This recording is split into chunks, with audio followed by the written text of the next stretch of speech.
Hello বন্ধুরা, টি-20 বিশ্বকাপ 2024-এর জন্য নিউজিল্যান্ড দল টিম অ্যানাউন্সমেন্ট করে দিয়েছেন এবং 15টা প্লেয়ারের নাম বলে দিয়েছেন। কে কে নিউজিল্যান্ডের দলের হয়ে খেলবেন তার নাম ঘোষণা করে দিয়েছেন সেই নিউজিল্যান্ড ক্রিকেট বোর্ড।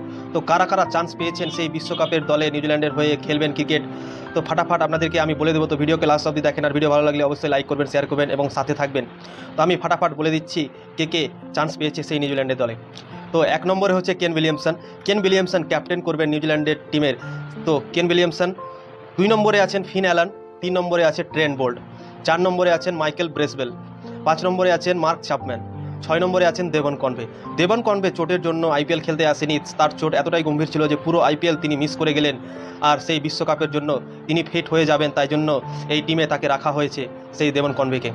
7 নম্বরে আছেন লকি ফার্গুসন, 8 নম্বরে আছেন ম্যাট হেনরি, 9 নম্বরে ড্যারেন মিচেল, 10 নম্বরে জিমি নিশাম, 11 নম্বরে গ্লেন ফিলিপস, 12 নম্বরে রচিন রবীন্দ্র, 13 নম্বরে মিচেল স্যান্টেনার, 14 নম্বরে ইস সোডি, আর 15 নম্বরে টিম সাউদি।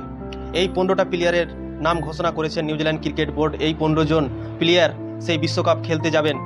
রিজার্ভের জন্য একটা প্লেয়ারকে রেখেছে সেই নিউজিল্যান্ড দল। রিজার্ভে রেখেছেন বেন সিয়ার্সকে রেখেছেন। সেই কারো যদি চোট লেগে থাকে বা বিশ্বকাপ খেলতে না পারে, তার জায়গায় তিনি প্রবেশ করে যাবেন দলে। তো এই 15টা প্লেয়ারের নাম ঘোষণা করেছে নিউজিল্যান্ড দল।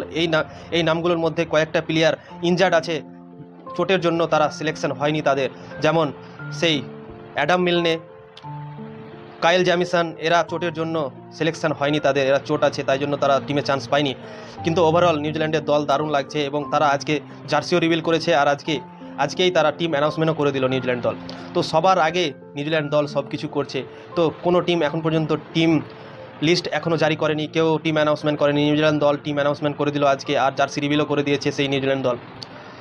তো দেখা যাক টিমটা কেমন লাগছে, আপনাদেরকে অবশ্যই কমেন্ট করে জানাবেন এবং বলবেন কি টিমটা কেমন হয়েছে সেই নিউজিল্যান্ডের দলের।